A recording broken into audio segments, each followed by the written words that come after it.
Hi everyone, it's Elizabeth here. So I'm kind of doing this little walk and talk. I'm currently in Estes Park outside of Denver and Boulder, Colorado, and in this meadow in the kind of Moraine Park kind of campground area. So I really like this walk. It's really beautiful. It's just a place to be in solitude for the most part, because some parts of the park have just been so god-awfully busy, that here it's just like a nice little quiet space. So I did these little walk and talks when I was in hiking the Camino de Santiago from Portugal, Porto, Portugal to Santiago de Compostela in Galicia, Spain. So anywho, I just, it's like when I'm by myself I think a lot. Imagine that.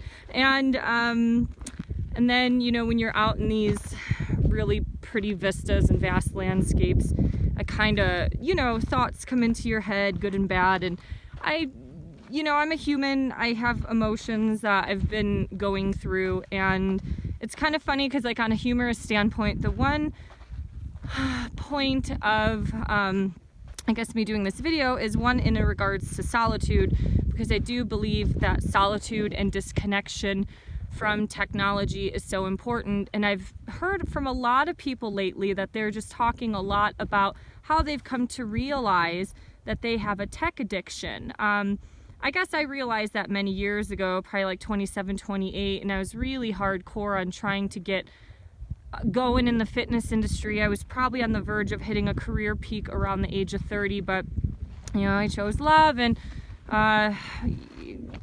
this abroad trip to move to Germany with my ex-husband kind of, overcame my need to succeed in the career, which I do not regret at all. But yeah, it's just like these little thoughts of how important moments of solitude, and just this is like a healthy form of escapism to some degree. It's getting out in nature, getting out and away from technology, and understanding who we are.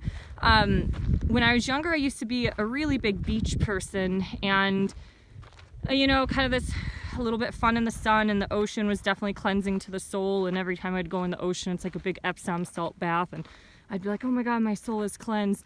And something about the mountains, every place has its own different energy, and something about being in the mountains, it just reminds me that there is something greater in this world than myself. I'm just one little specimen walking amidst, these really amazing peaks and valleys, I guess, to some degree, and that has a lot of spiritual references or kind of biblical standpoints in itself. But even just, while being on this earth plane, it just reminds me that life is so much greater than my own personal needs or selfish desires and things like that. And it makes me believe further into that higher power. I guess there was a lot of thoughts that I've been thinking of lately, which might actually work better in a different type of a video. But I do want to share that yesterday, I think a lot of like my lessons right now have been revolved around love and family. And when I was, God, this might have been 2013. People are going to think I'm nuts. But like I've always been spiritual. I'm an Aquarius. It's like Aquarians, you can read on so many blogs, they talk about how they'll like hide in private and read about esoteric topics, and that is exactly what I've done. I even wrote about that in Finding Om when I got back from India, that I would just sit in this little bookstore in Perrysburg, Ohio, and just like hide little new age books, in between like a magazine and stuff like that, because I was always interested in it. And those type of things make people seem weird. Oh God, where was I going with this? I always end up losing my train of thought, and then I come full circle back into some thought. But yeah, I just think that oh yeah, so I met this, I went to Sprague Lake yesterday. That's where a lot of elk are. I had an amazing day yesterday with wildlife. Luck was on my side. I saw countless elk I saw a moose. He was pretty cool. And kind of followed him around the lake and through the lake and stuff like that. So that was neat. But I met this couple from Ohio, and they recognized me because I was wearing a Cleveland Indian shirt. It had a little Chief Wahoo on it. And they're like, "Oh, you from Ohio?" And I'm like, "Yeah, blah, blah, blah." I just started talking, and I was just talking about how I was like, yeah, I think my time in Seattle might be coming to an end. I'm just really struggling in that city, and I think a lot of it has to do with a lack of balance and a lack of morality, and I don't know what the hell has happened to the West Coast to some degree, but it's like, I don't know, Colorado right now to me seems more like my vibe and my speed, and a little bit more moderation or balance for what I seek and I look for. And the irony is the woman from, so it was an older couple, and the woman was talking about, her shirt had a big heart on it, and it said, "All you need is love." And I was like, God dang it, because I've just been like, I don't know what the word is, ruminating over all of these thoughts about love and family, and I'm reading this book on the miracles of heaven about children. Generally, they're like under the age of 5, having these thoughts or remembrances of being in heaven, and, you know, parents asking them a question, kids remembering past lives. To me, that's pretty remarkable. I do believe in that. I definitely butt heads with some of my Christian biblical friends because they don't believe in reincarnation and having multiple lives. But I question, you know, did the Romans or Constantine really omit a lot of important things from the Bible? Because, yeah, anyways, they're not going down that path.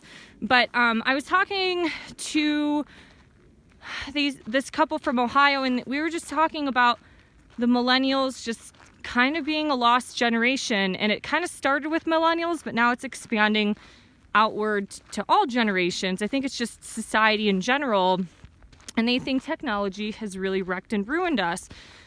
And if you're from Seattle, you know the heroin epidemic is an absolute disaster. It's a mess.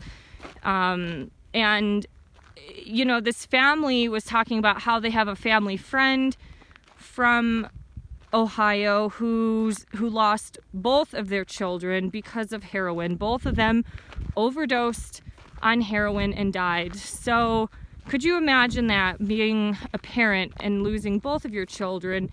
And they think it's just a combination. Some of it could have been because of economic, you know, hardships in Ohio that have happened. You know, you see this a lot in places like Youngstown and stuff, but they think a lot of it is like technology. It's this breeding of this antisocial behavior, all of this kind of violence and social engineering that is being programmed into a lot of people's minds. And I don't think a lot of people understand the power of your subconscious mind. And I just thought that was really interesting having this conversation with them. And they were talking about how they do a lot of things kind of old-fashioned, like they grow their own vegetables. They can't live obviously off of their garden completely, but you know, they're like, oh, when we get home next week, we have to actually start canning our vegetables for the winter. They said they got into learning how to make soap. They make their own soap. She makes her own chapstick. I think she kind of like sells things a little bit locally, but they don't look like granola munching hippies. It's like the husband worked for NASA, so he's a government employee. I don't know if she did anything in particular, but anyways, I went on this, you know, moose is on the loose journey, went and followed this moose, and I ran into them again. And on my way out, she handed me a chapstick. She goes, here, this is what I make back home. And, you know, it was just an act of kindness, which was another thing that I kind of experienced a lot on the Camino. Even something like going to Burning Man which is a whole other topic in itself, but, you know, you get these, it's a whole bartering system there. It's like based on acts of kindness, like you give out things. It's all about giving.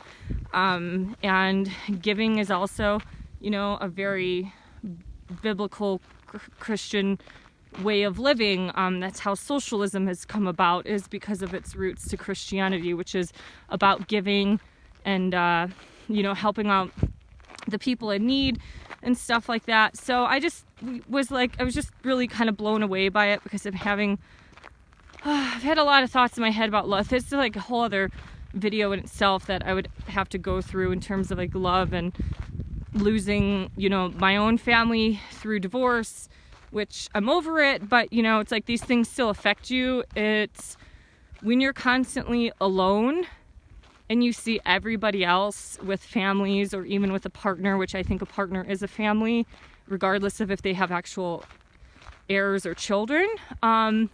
It can get really hard, because a lot of times you think like, Jesus Christ, I didn't really want to be here at the age of 34. Like, I've had a lot of people tell me this lately. I have a friend from Spain. She's, I think, a year older than me, 35, and her boyfriend broke up. They were traveling around America and Canada in a van, which is like everyone, a lot of couples like dream life, and they broke up, and she's like, I just never thought I would be here where I'm at this age. I have a friend from college who is unemployed, living in Texas, who thought that at this age, being 36 or 7, that he would be married with a family and stuff, and he struggles because he claims he's not that good with